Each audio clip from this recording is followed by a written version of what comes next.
Welcome to Spark Faith with me, Dr. Kris Sargent. This show is about renewed health, rooted in truth, and restored by grace. What does finding health look like for you? Do you have a vision for your future self and a way to get there?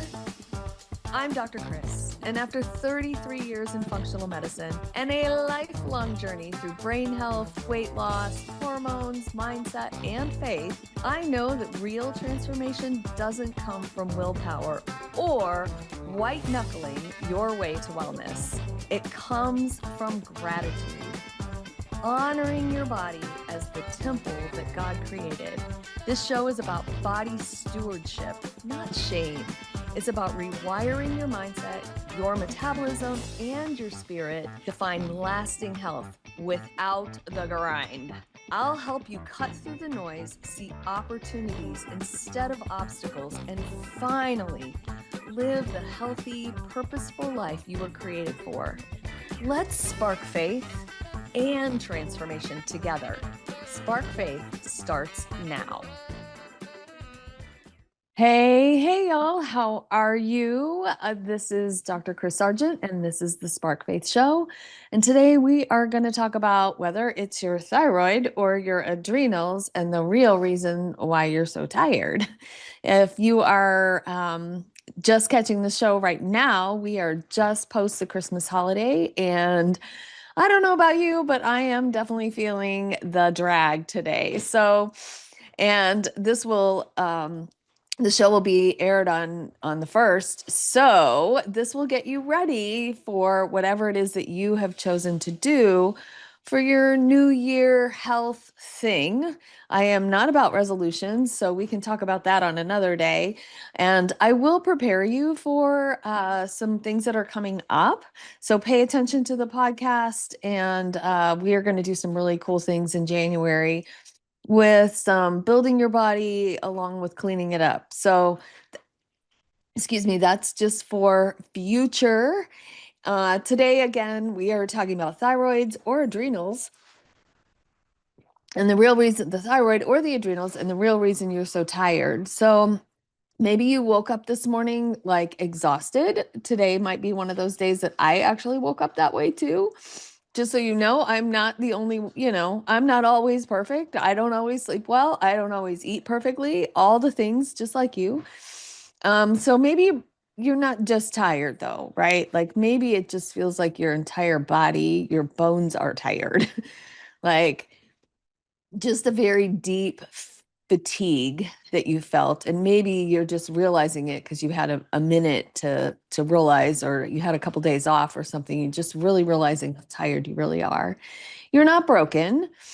However, if your coffee is just not touching your energy and naps aren't really helping, or you're spinning out when you try to take one, right? Maybe you feel foggy afterwards instead of really feeling refreshed. Hang with me here because we are going to talk about that. And I want to start out with a myth, because I think that a lot of women that I am in touch with really believe that it's either their thyroid or their adrenals. And today we're going to talk about how they affect each other, because it's usually not one or the other. There may be both in play.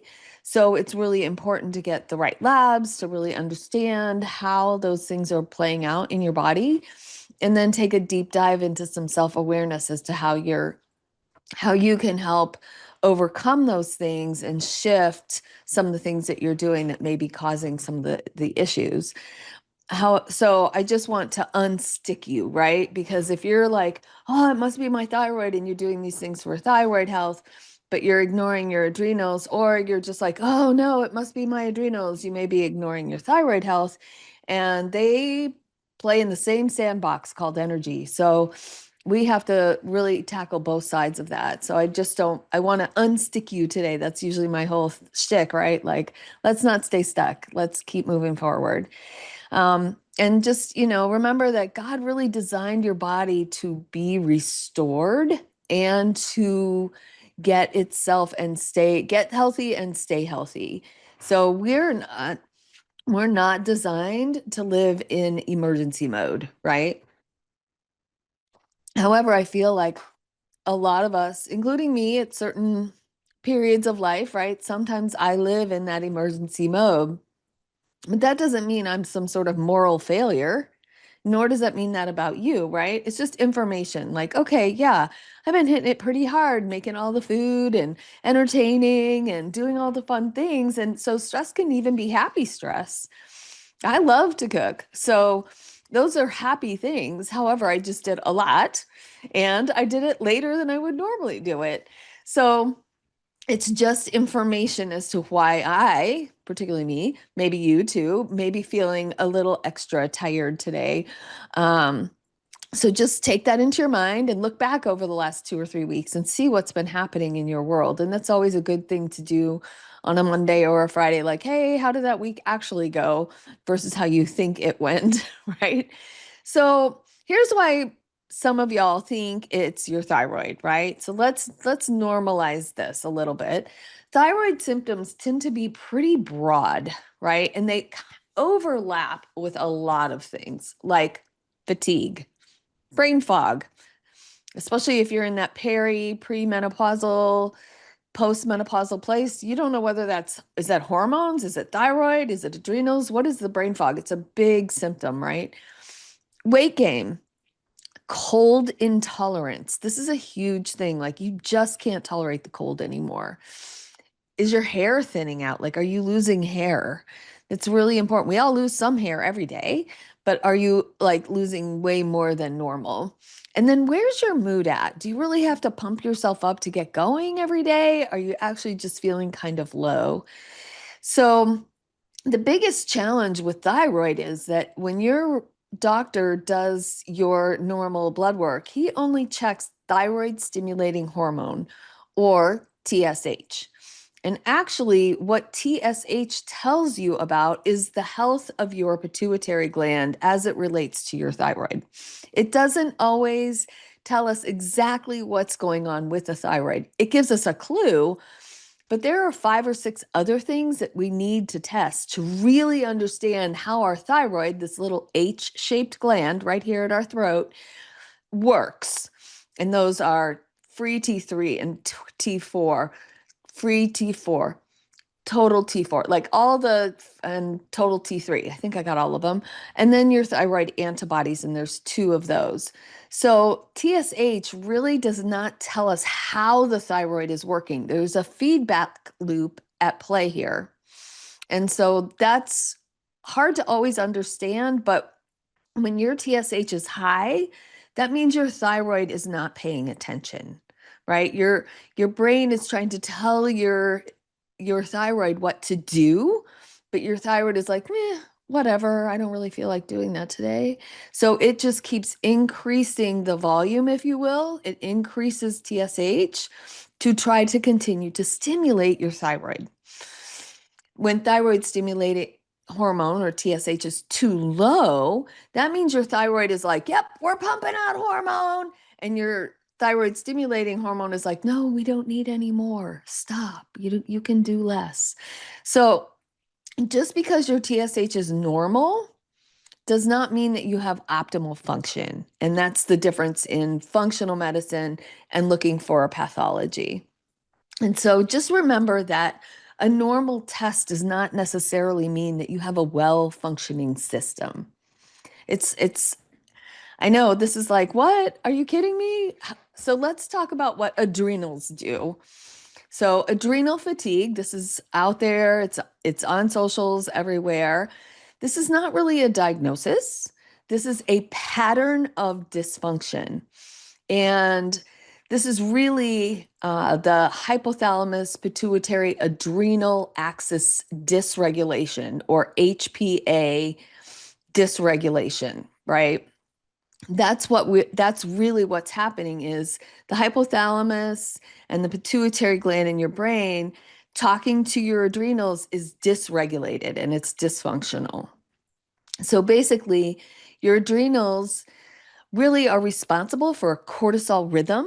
And we all have a cortisol rhythm, and we want that to be a little bit higher in the morning and lower at night so that we can sleep. And when that is off, then you're not going to feel well and you're not going to have the energy normally that you need, particularly in the morning.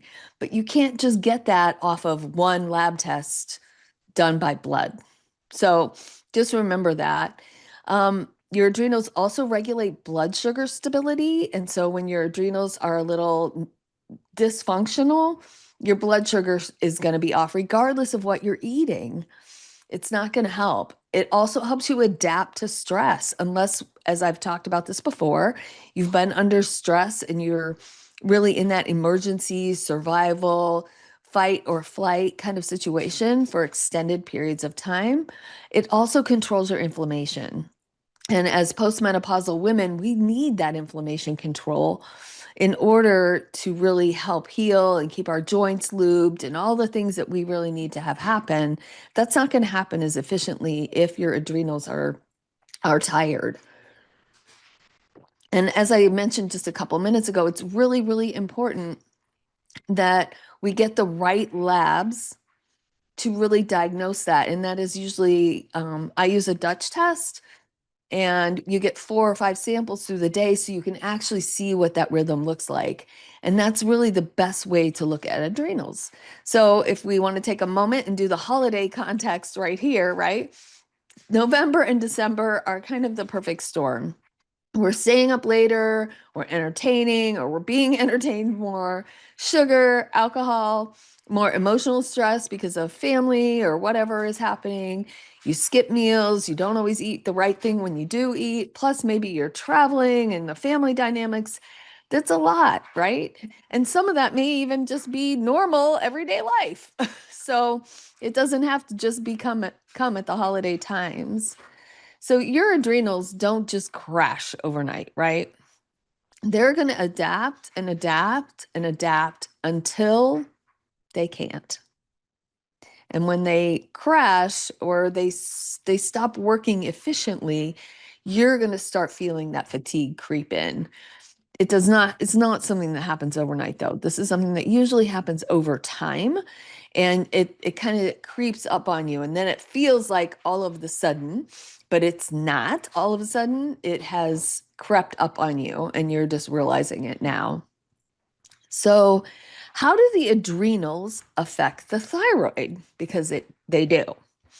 So let me teach you just a little bit of a cascade here that happens, right? This chronic stress that we talk about a lot causes the elevated cortisol. We know that. High cortisol blocks T4 to T3 conversion. You're like, I don't even know what that means. Well, our thyroid creates T4, a lot of T4. This is your main thyroid hormone, and it gets converted to T3. But when there's higher cortisol levels, that T3, which is your active form, it doesn't convert. So you don't have the active form, the more active form of your thyroid hormone that you need to put the accelerator into every single cell of your body. So it's going to block your T4 to T3 conversion. It also increases reverse T3, which again causes blood sugar swings. It also, again, creates more of that T4 situation where you're not getting the T3 that you need to do its job. And it reduces your receptors, the thyroid receptors. You have thyroid hormone receptors on every single cell of your body. It is necessary for life. And when those receptors become less sensitive, then the thyroid hormone isn't going to work the way it's supposed to. And that also happens with high cortisol. So basically, you may be making enough thyroid hormone, but you can still feel hypothyroid or have these feelings and symptoms of low thyroid just because the thyroid hormone isn't doing what it needs to be doing, even if it's being produced in the correct amounts. Okay? So the body will always choose safety and survival over thriving and weight loss and energy production. Okay. Our body is wired for survival. And if you keep cutting calories, over exercising, pushing it, not really getting enough sleep, not taking the vitamins that you need, not doing the things that you need for your body, then your body is going to choose survival mode. And that's not going to get you to the health goals that you really want to get to, right? So let's talk about some adrenal symptoms. These symptoms are like you're wired, right? Your brain is just, but you're tired, right? Your brain is going a million miles an hour, but you are so tired and you lay down at night and then you can't sleep. Or this is a big one, and this one's really for us people who love to be super productive. This one's a hard one to get through, but when you know you're going to get a second wind at night, that just means that you're actually having adrenal issues. And so if you are getting tired at 7:30, 8 o'clock at night, but you push yourself through and then you get energized, yep, that's your second wind. And you're just bumping up cortisol, you're bumping up adrenaline too late in the evening to be healthy. And so that second wind thing is a big deal. You're going to feel exhausted in the morning. You're not going to get that nice cortisol bump, but because you did it late at night, you're going to start craving more salt. You're going to start craving more sugar. You're going to have this low level anxiety, but you're super tired and having a hard time sleeping. And then mid-afternoon, mid-morning or mid-afternoon, you are going to absolutely crash out. So those are more adrenal. Thyroid symptoms look like cold all the time, and not like put on a sweater cold. Like you put on a sweater and it doesn't help, right? Super, super cold all the time. Dry skin. And I don't just mean, in the normal areas, like whole body dry, right? Flaky, kind of dry. Constipation, really common, really, really common with thyroid symptoms. Maybe you're losing some of your eyebrow hair, then we really know, or hair on your head, right? Any kind of hair loss is a big deal. And maybe you just like can't get the words out, right? Your speech is a little sluggish, you're a little sluggish moving, you just feel like your legs feel like tree trunks instead of legs. So what I usually see in most of my patients, honestly, is most women have both, right? But it's the adrenal fatigue that drives the thyroid problem, generally not the other way around necessarily. So they drive each other in the end, right? You just get more tired and more tired, and then you can't recover that way. So, for a lot of us, I know that as a 3 Enneagram, I am a driver. I am an achiever. I like to get stuff done as much as possible. And it's really hard for me to stop and rest. And maybe rest feels kind of impossible for you, but it is absolutely essential. Okay. I know I have pounded this home and I'm going to keep on it. And some of it is just for me to hear myself say it out loud for myself. But rest sounds really irresponsible for some people. It brings back maybe some noise in your head that you're lazy or that you're not good enough or not enough. And so rest can sound really irresponsible. And yet, we have kind of spiritualized this hustle and we've baptized burnout. Like this is something like a badge we wear. Oh, I can get by on very little sleep. And we just keep pushing through. But our physiology is just not designed for that. Our physiology is really designed to be restored. And I mean, God commands us to take a day off every week. We are supposed to be resting, right? So let's talk a little bit about the physiology of rest. And healing can only happen in the parasympathetic mode. That is our rest and repair mode. So cortisol must fall. And the only way that happens is to get into that parasympathetic mode. We've talked about this on other shows. Like we've talked about tone of the vagus nerve and all of those things, but we have to do those things for cortisol to fall. My dog is definitely getting in the show today. He is wanting some attention right this minute. Anyway, so cortisol must fall to get thyroid conversion for your mitochondria, the little powerhouses inside your cell. They've kind of wound down, but in order to repair those mitochondria, we have to rest. And then for hormone balance, ladies, we have to get at least 6 solid hours of sleep at night. 7 is better. 8 is optimal, right? So we need to start working towards getting that 7 to 8 hours of sleep every single night in order to keep our hormones balanced. So, God even said we must rest. And not because he was tired necessarily, but he knows that rest is what is going to complete our work. And, resting is not quitting. It doesn't mean you're lazy. It doesn't mean that you're not enough.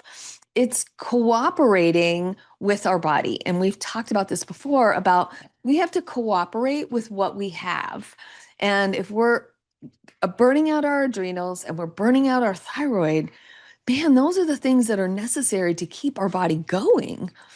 So we must rest to help to start to heal those things. And I know I'm not trying to sound preachy.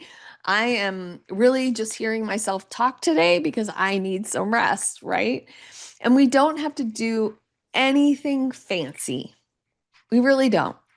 It just means we need to eat 60 to 90 minutes after we wake up. And it needs to be protein. And we've said this before, protein before caffeine, right? And it doesn't have to be a lot. It can just be a little bit of protein, maybe an egg or a protein drink or something like that.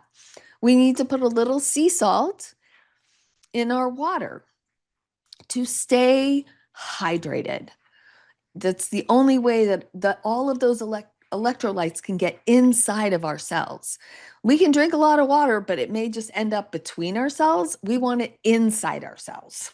And so the salt really helps for that deeper absorption. And that's what we need. Consistent sleep and wake times. Now, this is hard for a lot of people not sleeping in on the weekends, right? But we all need to go to bed about the same time and wake up about the same time. We don't want to throw that off by more than about an hour, either direction.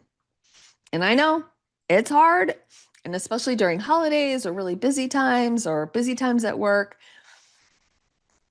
1 hour either direction, not sleeping all day on the weekends. And then you have to get up at some ridiculous early hour on Monday because it's really, really hard on your body that way.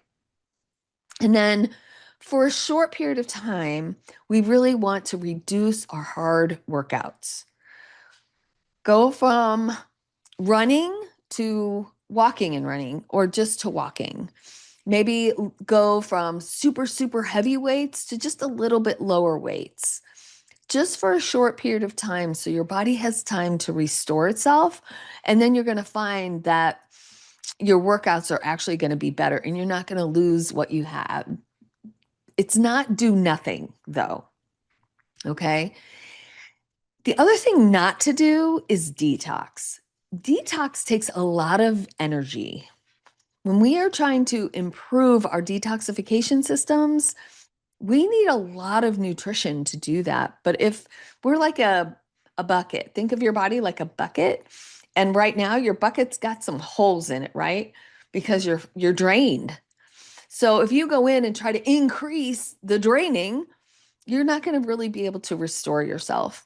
So we need to make sure that we heal the bucket, right? Heal those holes and then fill up the bucket, if that makes sense, right? So we don't need to do any detoxing. Maybe you need to fast, but not from food. Maybe you need to fast from sugar or alcohol or both. And then start eating whole, real food for a while so that you can really replenish your body in a different way. So don't do anything really punishing for yourself here coming up. This is going to be January. or any time during the year. This is not the time to punish yourself, right? This is a time to say, okay, yes, I've been doing too much sugar. I'm going to eat more protein and more vegetables to replenish my body, not go full on water fast in the month of January when maybe your body isn't going to handle that well and you're going to end up even more depleted. So we want to restore our bodies, right? And you don't need more discipline, right? We don't need anything else that's going to put our body into survival mode. Our body needs to feel safe. And the way that we feel safe is to rest and nourish our body. We don't need to push it harder when we've already been pushing it too hard. It will cut your weight loss down. You're not going to lose if your body's in survival mode. You're not going to be able to think straight if your body's in survival mode, right?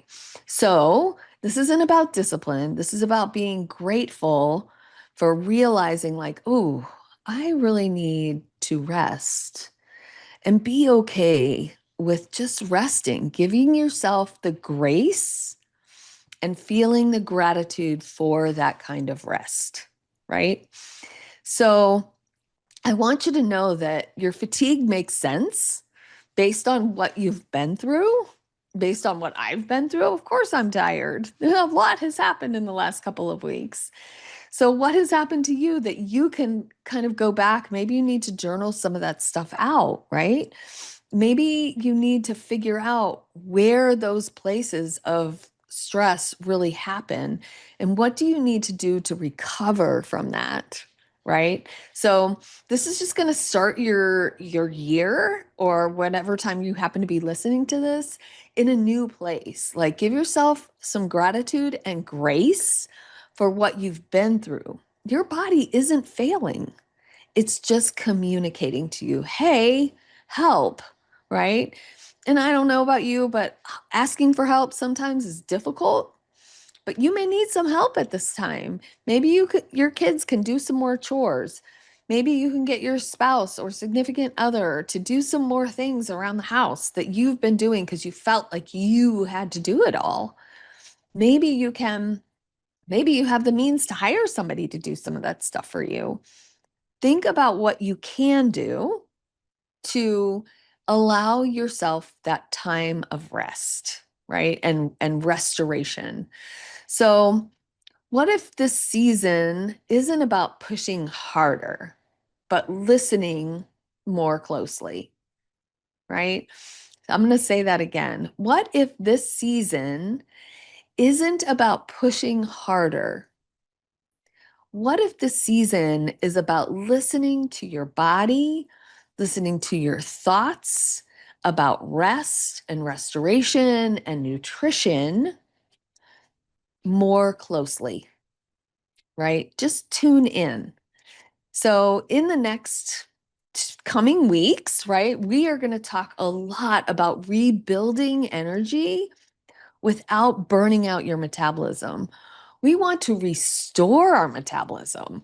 We want to have a better metabolism, right? We want to maintain muscle mass. I've talked a lot about maintaining muscle mass in our last show. So, we really want to talk more about rebuilding and restoring and replenishing, right? Instead of burning out, instead of really just leaning into that just push through kind of mentality. We're going to restore, right? So God really designed our bodies to rest and restore, not to run on empty anymore, right? This is where we're going to land the whole thing today. As always, I just want to thank you for the last few months of your listening and your loyalty. So hit subscribe if you haven't. And I just want you to really think about where are you headed in this next season? What can you do to restore your body instead of keep punishing your body? What are you punishing yourself for, right? So thank you so much, y'all. I love you, love you, love you. I hope you have an amazing new year because that's where we're at right now. And if you're listening to this later, hey, I hope you're having a great season or that the season that you're about to go into is also wonderful. Love you guys. See you soon. Bye. You've been listening to Spark Faith with me, Dr. Kris Sargent. This show is about renewed health, rooted in truth, and restored by grace. Tune in every Thursday morning at 9:30 a.m. Pacific on the Transformation Talk Radio for more simple, faith-fueled steps to live the vision God placed in your heart. Are you ready to take the next step? Schedule a discovery call or connect with me at drkrissargent.com. That's DRKRIS Sargent.com. While you're there, download my free ebook, Endless Energy, the 6 non-negotiable keys to endless energy, and sign up for an upcoming masterclass. Don't forget to subscribe, like, share the show, and I'd love to connect with you on social media at Dr. Kris Sargent. Let's keep sparking faith and transformation together. Can't wait to see y'all next time.